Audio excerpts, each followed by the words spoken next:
Good morning, everyone. I hope you are doing well and have had an opportunity to try out some of your knit patterns and make some rectangle shapes and do some fun things.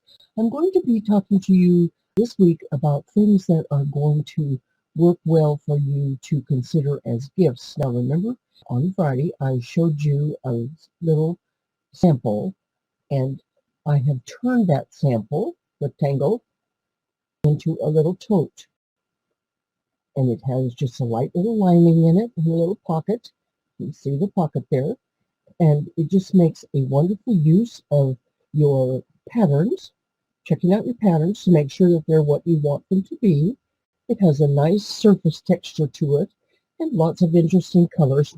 Doesn't snag, so I've already checked it, so if we're going to carry it as a tote, I want to be sure that nothing is snagging on it. So as I have checked, I haven't snagged it on anything, and so not that it couldn't happen, but sometimes those are important factors to bring into play when you are making a gift for someone. You want them to be able to continue to use it and enjoy it over time. Now the little top that I am wearing is just the same as the orange that I was showing you last week that had the inset for the waistline. And this is a variegated, has a slight little texture to it, is a rayon blend, and I have done just my regular short sleeve, straight up and down, except for the pull in at the waist. And this one has a straight skirt. So I'm going to try to demonstrate a couple of the different features of the skirt. See, this is the hem. That's the way that it looks when the hem is done and started. And this one is sewn together, the two rectangles. Remember, we're talking about rectangles here because they're the easiest for you to get started with. This is sewn together on my sewing machine, and this has a casing that turns back, and this also then gives me elastic. So the elastic for the skirt waistband, and also if you needed to, you could put elastic in the waist area if it was. Now this particular knit is coming in very, very nicely at my waist, but at any time, if I ever needed to, I could always add a slight amount of elastic, just like I have done here for the casing for the waistband. Now this is done on my passive, and it is an NEX. The EX side is what I have as the public side, and the N side is what I have as the private side. It could actually be either one. It just depends on what you personally like. I happen to like that EX on the front, which most people know as a fisherman's or half fisherman's rib when you do the N and EX. But you can practice on your machine and see what will give you. Look at your fisherman's rib patterns and see what they will give you in terms of a piece of fabric. Now, when you give a gift as a knit garment, or you're going to be selling your items, in this particular one, I could sell them separately. The people could buy the top and pick whatever skirt that would fit them. Sometimes that's an ideal way to do that because there's often such a change in sizing from the top to the bottom of different people.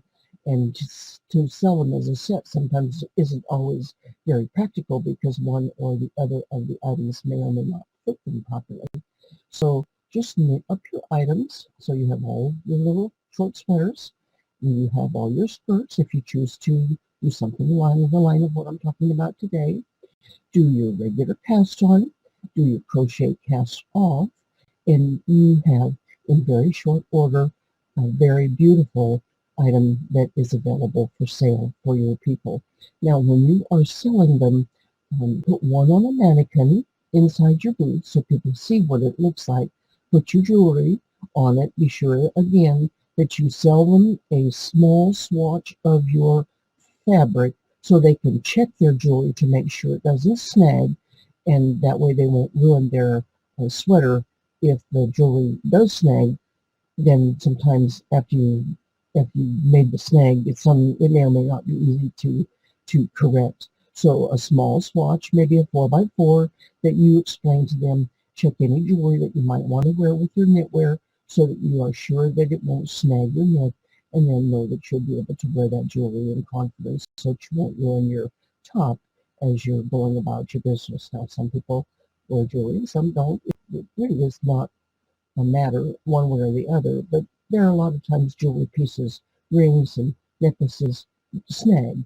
And so you want to be sure that you offer them a test piece, just a small 4x4, a test piece of your knit so that they can check it out. They can also then use that test piece to put it through whatever process they want to do, whether if you've given the machine washable instructions, they could run it through their washer and dryer at the temperature that you've recommended and make sure that it still measures 4x4 when it comes out of the dryer. Those, again, are courtesy items that your customers really appreciate, and they are then not going to come back to you and said, there's something wrong with this knit. It just snags on everything. And you take that whole factor, that whole customer service issue off the table. You gave them a sample. Did they check their jewelry? Did they check it in the temperature that you recommended that they use? And all of those things, of course, are on your hang tag, which gives you then on your tag, it shows you to wash it in whatever your temperature, whatever your dryer, if you're allowing them to do that, if you're telling them that you want to have that in terms of dry cleanability. There are some yarns that do not do well with every dry cleaner solvent. So you want to be sure that you've researched before what dry cleaner solvents, if I choose to put dry clean only on my ticket, will um, work with the particular yarn that I am using in this garment. The last thing that you want to experience is having them take it to a dry cleaner with the wrong solvent and having your knit. I have seen some I've seen some pretty unique garments come back that part or much of the garment just dissolved because the dry cleaner solvent was incorrect. So we learn from all of these things. I'm just trying to get you to understand that you want to be proactive in doing this if you want to have a garment that you're going to be selling, wherever that is, at a store, at a show, wherever those places are. I particularly find that for me, because I wear knits all the time, I'm more alert to not being around things that could cause snags, and I'm being more careful of what I'm doing as I'm wearing my item. But not all people are that caring of their clothing, so you want to just provide every possible way that you can to assist them to wear and enjoy. Because if they wear and enjoy, chances are pretty high that they're going to come back the next time you have something available to offer for sale and buy again from you. It's very important for you to understand that you're building a clientele. Their friends and family are seeing your gorgeous knit as they are wearing it, so that brings another level of referral where people are going to be contacting you saying, I saw my sister's sweater and skirt that you made, or sweater or jacket or coat or whatever, and I would like to have you make one for me.